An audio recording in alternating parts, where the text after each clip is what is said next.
All time high પર પહોંચેલા સોનાના ભાવમાં છેલ્લા એક અઠવાડિયાથી સતત કડાકો જોવા મળી રહ્યો છે, જેને સોનાના રોકાણકારોને મોટા વેપારીઓને ચિંતામાં મૂકી દીધા છે. ત્યારે ઘણા લોકોના મનમાં સવાલ છે કે આખરે આ કડાકા પાછળના કારણ શું છે? કેમ આટલો ગગડી રહ્યો છે સોનાનો ભાવ? જે સોનું એક સમયે આસમાની હતું તે અચાનક સસ્તું કેમ થવા લાગ્યું છે? ચાલો જાણીએ આ પાછળના 4 મુખ્ય કારણો. પહેલું કારણ છે અમેરિકાનું ફેડરલ રિઝર્વ. વ્યાજ દરો ઊંચા રહેવાના સંકેત મળતા જ રોકાણકારો સોનાને બદલે ડોલર અને બોન્ડ તરફ વળ્યા છે. બીજું કારણ ડોલર મજબૂત થયો છે. આંતરરાષ્ટ્રીય બજારમાં જ્યારે પણ ડોલર મોંઘો થાય એટલે સોનાની માંગ ઘટી જાય છે અને ભાવ નીચે આવે છે. સૌથી મોટો ઝટકો ચીને આપ્યો છે. ચીનની સેન્ટ્રલ બેન્કે સોનાની ખરીદી અચાનક રોકી દીધી છે.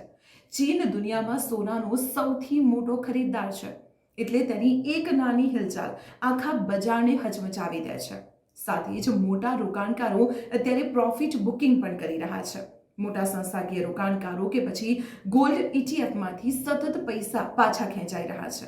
જે લોકોએ ઉધાર પૈસાથી રોકાણ કર્યું હતું તેવા લેવરેજ ટ્રેડર્સ પણ નુકસાનથી બચવા ફટાફટ સોનું વેચી રહ્યા છે. શું આ ખરીદીનો સાચો સમય છે? તમારા મંતવ્યો કમેન્ટમાં ચોક્કસ જણાવજો અને આવી જ મહત્વની ઇન્ફોર્મેશન માટે જોતા રહો સંદેશ ડિજિટલ.